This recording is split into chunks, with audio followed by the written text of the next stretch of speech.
Welcome to Real Life English, a B1 to B2 visual English podcast.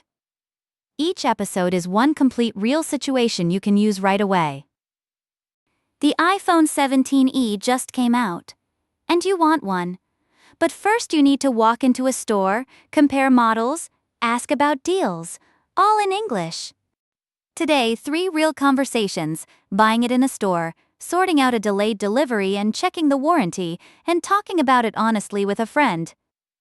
Watch each situation, practice the phrases in the breakdown. When you hear the pause, say your answer out loud. You need these phrases ready before you need them. Save this episode before your next big purchase. Share it with someone learning English.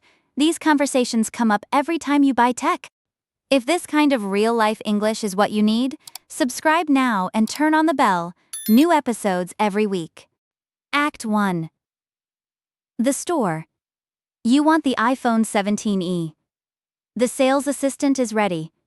The question is, do you know what to ask? Excuse me, I am looking at the iPhone 17e. Could you tell me a bit about it? Of course. This is the new 17e. $699 for 256 gig, or $799 for 5112.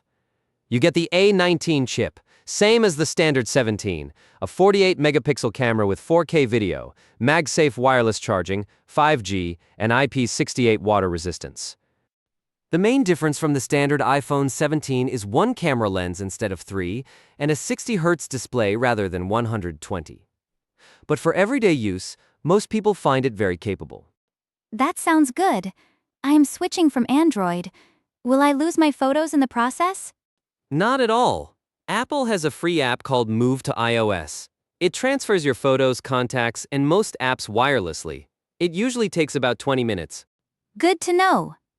And the battery? I always run out by midday on my current phone. Most people get a full day easily. Apple quotes 26 hours of video playback. Even with heavy use, you should have charge left by evening. Is there any deal on at the moment? I have an old Android I would not mind trading in. Yes, we do trade in. Most mid-range Androids get you between 30 and 80 pounds off today. Now let us look at the key phrases from the store conversation.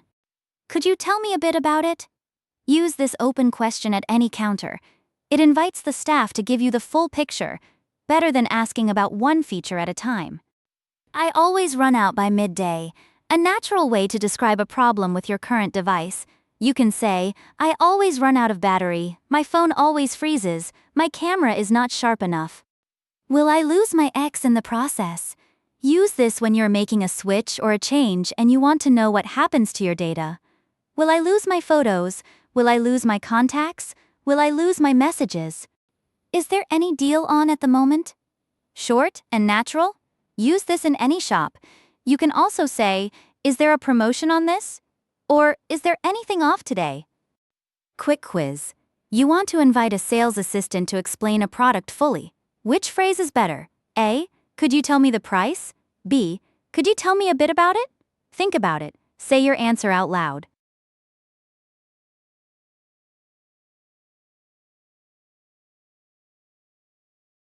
B. Could you tell me a bit about it?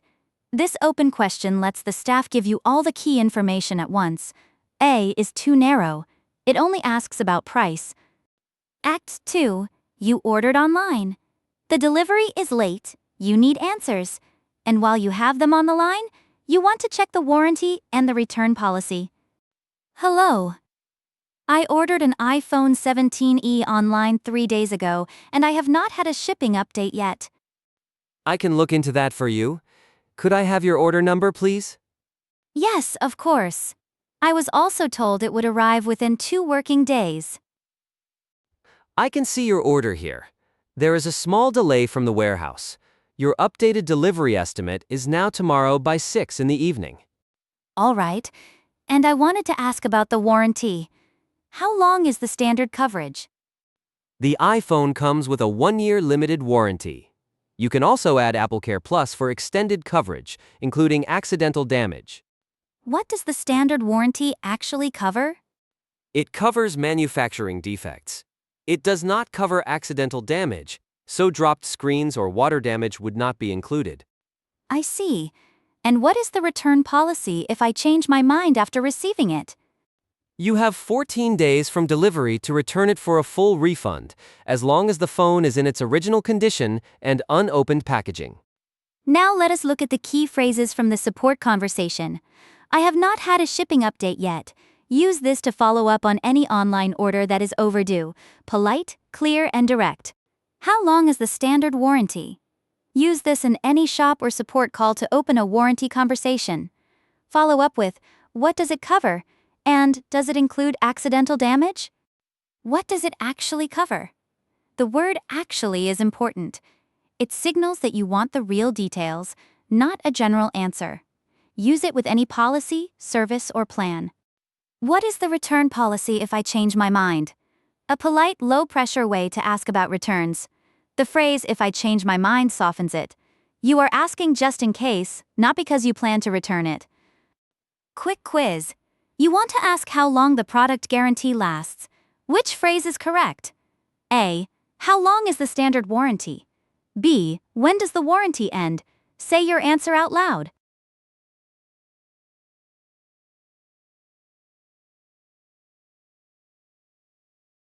A. How long is the standard warranty? This is the natural opening question. B would only work if you already knew when the warranty started. Act 3. You bought it. You are at a cafe with a friend. They want to know everything.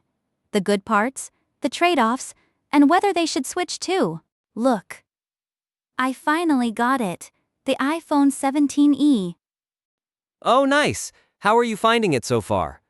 I am really pleased with it. The camera is way better than my old Android. Did you go for the 256 or the 5112? The 256. The sales assistant said it should be enough for most people. And I got trade-in credit for my old phone, so it ended up being less than $600. I keep hearing about MagSafe. What is that actually? It is a magnetic charger. It snaps onto the back of the phone really easily. I got a MagSafe case as well. Honestly, I love it. What about battery life? My current phone is dead by midday. Honestly, I had it on all day yesterday and still had about 30% left by evening. It is a big improvement. And why not just get the standard iPhone 17? Is the price difference really that big? About £200 less. You miss out on the extra cameras and the always-on display, but for everyday use, it feels very similar. I am thinking about switching from Android. Do you think it is worth the switch? For me, it was. The move to iOS app transferred everything in about 20 minutes. The setup was really simple. Now let us look at the key phrases from the cafe conversation. I am really pleased with it. A natural way to express satisfaction after buying something. You can also say, I'm really happy with it. Or, it has been great so far. It snaps on really easily. Use this to describe how a physical feature works. The verb snap means it connects quickly and firmly. You can also say, it clicks into place, or it attaches magnetically. You miss out on X, but for everyday use it feels very similar. This is how you honestly compare two products. You admit the trade-off, then explain why it did not matter to you. Useful for any tech comparison. For me, it was worth it. Use this to justify a decision to someone who is uncertain. For me, places it clearly as your personal view, not a general claim. You can add, for my needs, for the price, for what I use it for. Quick quiz. Your friend asks if switching phones is worth it. You want to say that in your personal view it was a good decision. Which phrase is more natural? A. It was worth it, I think. B. For me it was worth it. Say your answer out loud.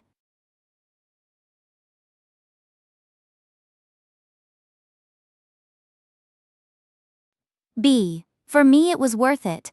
The phrase for me places the opinion clearly as personal. It is more natural in English than adding I think at the end. 3 conversations, 1 purchase, handled completely in English. You asked the right questions in the store. You sorted the delivery and checked the warranty. You talked about the phone honestly with a friend. These are the conversations that come up every time someone buys new tech. Now you have the phrases.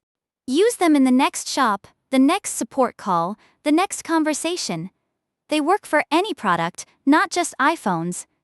Save this episode and share it with someone who needs this English. The phrases from the store conversation alone are useful in any electronics store. Subscribe and turn on the bell. New episode every week. Real English, real situations.